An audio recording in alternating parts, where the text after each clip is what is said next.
Radhe Radhe everyone.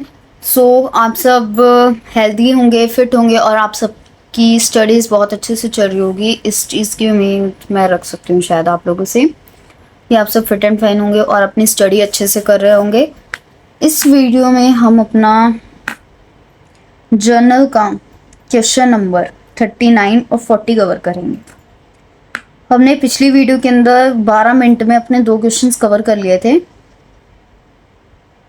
इस video में भी हम जल्दी जल्दी अपने क्वेश्चंस कवर करेंगे क्योंकि ये जो 2 क्वेश्चंस हैं वो पिछले क्वेश्चन से भी छोटे हैं और इजी भी हैं, तो ये और जल्दी कवर होने चाहिए। ठीक है, जितनी जल्दी आपके क्वेश्चंस कवर होंगे, जितनी ज़्यादा आपकी स्पीड होगी, उतना बेटर है, उतना ज़्यादा आप अच्छे से कवर कर पाओगे फाइनल एग्ज़ाम।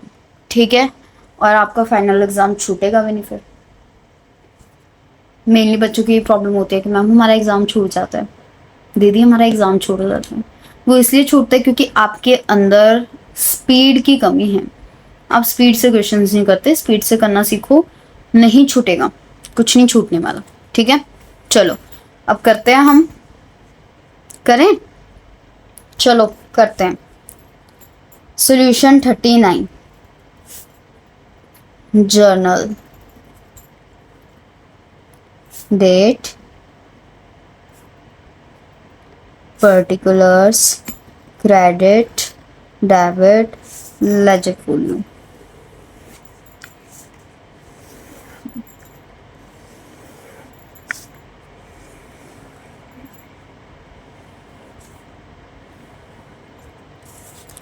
ओके, सो ये हमारी फर्स्ट एंट्री। हमें फर्स्ट जर्नल एंट्री में पूछा गया है salaries to staff ₹20,000 are outstanding. जो सैलरीज हमने स्टाफ को देनी थी वो इस वक्त आउटस्टैंडिंग है, हमने अभी तक पे नहीं की है। तो यहाँ पे क्या आ जाएगा, salaries account debit to outstanding salaries account. कितनी अमाउंट आ जाएगी, 20,000। ओके, आउटस्टैंडिंग होता है जो ड्यू है कि अभी हमने देनी है बट अभी तक हमने दी नहीं है। ठीक है, salary due in December 2021 were paid in January 2022 ₹2500। दिसंबर की जो आउटस्टैंडिंग सैलरीज थी वो हमने जनवरी में पे की हैं। तो आउटस्टैंडिंग सैलरीज थी, वो आउटस्टैंडिंग सैलरीज में जा चुकी थी पिछली बार। तो यहाँ पे क्या आ जाएगी, आउटस्टैंडिंग सैलरीज अकाउंट। क्या था, वो आउटस्टैंडिंग में जा चुकी थी लेकिन वो हमने अगले साल पे कर दी, तो हमारे हाथ में क्या आ गया, कैश आ गए। यहाँ पे क्या आ जाएगा, टू कैश अकाउंट। कितने की, 2500 की। ओके, अब थर्ड में हमें बोला गया interest accrued in December 2021 amounted to ₹3500। यानी कि हमें दिसंबर के अंदर 3500 का इंटरेस्ट रिसीव होना था बट वो हमें रिसीव हुआ जनवरी 2022 में। ओके, तो हमें कैश रिसीव हो गया। वो जो कैश था वो क्या था, हमारा एक्यूर्ड इंटरेस्ट था जो हमें रिसीव पहले होना था बट वो अब हमें हो रहा है। तो यहाँ पे हम क्या लिखेंगे, एक्यूर्ड इंटरेस्ट अकाउंट। ओके, कितनी अमाउंट के साथ लिखेंगे, 3500। नेक्स्ट है आपकी फोर्थ एंट्री। तो फोर्थ में हमें क्या बोला गया है, received an advance of 2500 from Salil against their order for supply of goods. हमने सलील को क्या करने थे, गुड्स बेचने थे। ठीक है, उसने हमें कुछ गुड्स का ऑर्डर दिया, हमने उसे वो गुड्स भेजने थे और उसने उन गुड्स की एडवांस पेमेंट कर दी। कितने की एडवांस पेमेंट, 2500 की उसने हमें एडवांस दी। तो वो जो एडवांस उसने हमें दिया है तो हमारे पास कैश आ गया।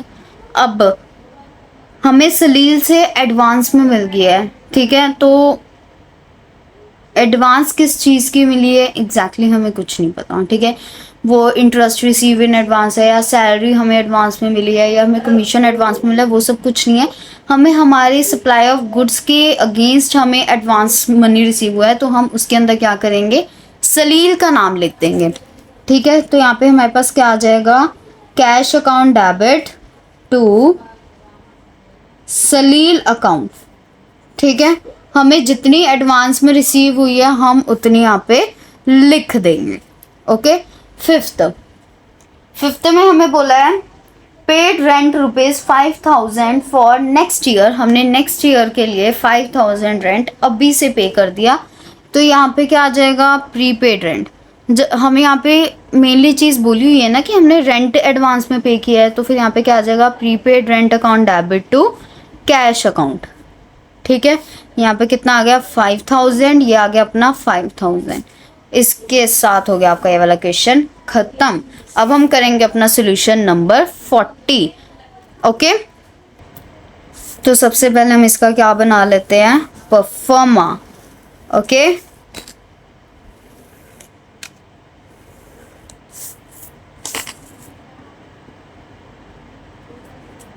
जर्नल, डेट,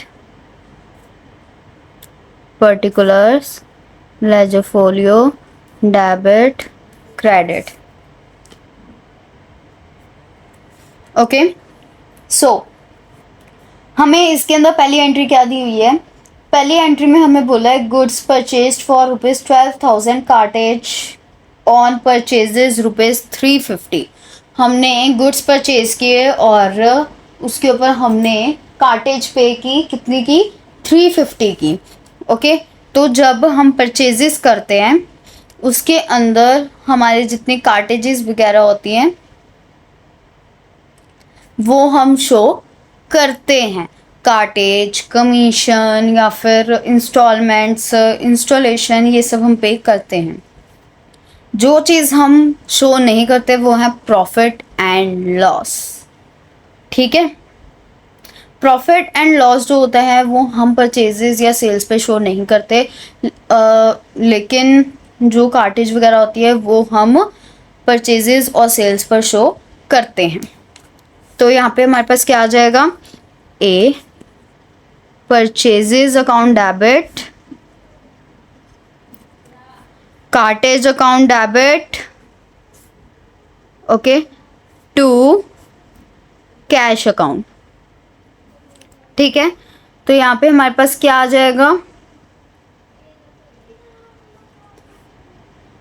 अब हम इसकी अमाउंट डालें तो हमारे पास परचेजेस थी 12,000 की, 350 की अपने पास कार्टेज थी, तो यहाँ पे क्या आ जाएगा 12350, ओके। बी, इसके बाद हमें सेकंड एंट्री में बोला गया है goods sold for cash ₹96,000, sales commission paid ₹450। एक के अंदर हमने सेल्स की तो हमारे पास कैश आया और जो कमीशन थी वो हमने पे की है तो हमारे हाथ से कैश गया, इसलिए इसकी दो एंट्रीज आएंगी।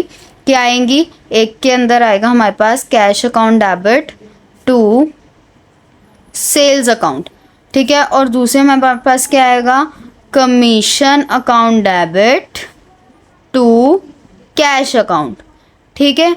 तो सेल्स के अंदर हम अपनी सेल्स की अमाउंट डाल देंगे, कितनी, 9600, कितनी आ जाएगी, 9600, और कमीशन हमारी कितनी की थी, 420 की, वो हमारी किस में जाएगी, कमीशन की अमाउंट में, ओके। अब हमारी आती है थर्ड एंट्री की बारी। तो थर्ड एंट्री में हमें बोला गया है मशीनरी इज परचेज फॉर ₹60,000। हमने 60,000 की मशीनरी परचेज की, transportation expenses paid ₹2500 in the connection. जितने भी ट्रांसपोर्टेशन चार्जेस हैं, इंटरेस्ट है, कमीशन है, कार्टेज है, कैरेज है, या इंस्टॉलेशन चार्जेस हैं, कोई भी चार्ज लगता है एक फिक्स्ड एसेट के ऊपर तो वो उसके साथ ही इंक्लूड करके दिखाया जाता है, उसे अलग से शो नहीं करते हैं, ठीक है, क्योंकि वो उसी का पार्ट है। आप कभी भी लेने जाओगे ना मशीन, तो आप एक चीज़ देखना, आप किसी भी स्टोर पे मशीन लेने जा रहे हो तो वहाँ पर आपको एक मशीन बनी बनाई दिख जाएगी, तो आपको वहाँ पे उसके अंदर ना एक अलग से स्पेयर पार्ट चाहिए, समझ लो। आपको उसके अंदर एक नया फीचर चाहिए, आप बोलोगे इसके अंदर ये फीचर डल जाएगा, वो कहेंगे हाँ जी मैम डल तो जाएगा लेकिन उसके ना एक्स्ट्रा चार्जेस लगेंगे। तो आप कहोगे ओके डाल दो, तो बाद में उसके जो एक्स्ट्रा चार्जेस होंगे वो उसके साथ इंक्लूड करके दिए जाएंगे। तो कोई आपसे अगर पूछेगा घर आके, आप दिखाओगे मैं ये मशीन लाई हूँ या मैं ये मशीन लाया हूँ, तो घर वाले पूछेंगे कि कितने की आई, तो आप उसका टोटल बताओगे कि टोटल इतने की आई है। आप ये चीज़ नहीं बताओगे कि इसका ये पार्ट इतने का आया और बाकी की मशीनरी इतने की है, आप उसे कलेक्टिवली बताओगे ना। सो डेट्स वाई मशीनरी या फिक्स्ड एसेट के अंदर हमेशा ये सारे चार्जेस क्या हो जाते हैं, अपने आप इंक्लूड हो जाते हैं, उसे हम अलग से शो नहीं करते हैं। ठीक है, उसे कभी भी अलग से शो नहीं करना। तो यहाँ पे क्या आ जाएगा मशीनरी, सॉरी यहाँ पे क्या आ जाएगा machinery account debit to cash account.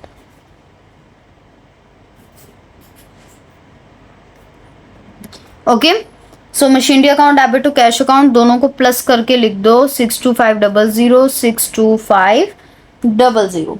ठीक है, अब डी फोर्थ एंट्री में हमें बोला machineries purchase for ₹60,000 and installation expenses 2500 incurred on this machine.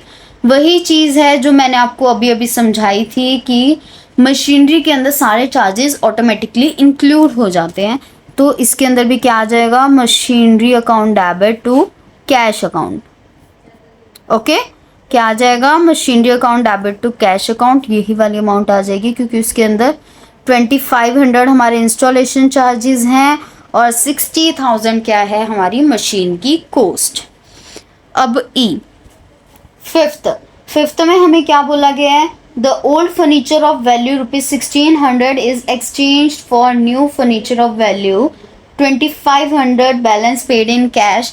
हमने एक फर्नीचर लिया, ठीक है, वो किसके बेसिस पे लिया हमने, ओल्ड न्यूज़पेपर हमने सोल्ड किए थे, सॉरी ओल्ड फर्नीचर हमने सोल्ड किया था, तो वो कितने का था 1600 का, न्यू फर्नीचर था 2500 का।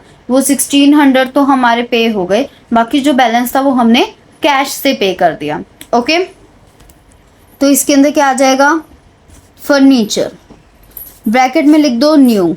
ठीक है, यहाँ पे क्या आ जाएगा अकाउंट डेबिट, हमारे हाथ से कैश गया तो यहाँ पे आ जाएगा टू कैश अकाउंट, और साथ में हमने पुराना फर्नीचर बेचा था तो यहाँ पे हमारे पास आ जाएगा टू ओल्ड फर्नीचर अकाउंट। ठीक है, हमारा ओल्ड फर्नीचर कितने का था 1600 का, न्यू फर्नीचर था 2500 का, दोनों का डिफरेंस निकालोगे तो हमारा कितना आ जाएगा 900। ओके, सो ये थी आपकी लास्ट एंट्री। इसके साथ आपकी ये क्वेश्चंस हो गए कंप्लीट 40 तक। अब आपके रह गए सिर्फ 8 क्वेश्चन, उसके बाद आपकी हो जाएगी जर्नल कंप्लीट। इसके साथ साथ आपकी चलेगी watches and transaction and GST. Okay, so be ready for your next video. Radhe Radhe.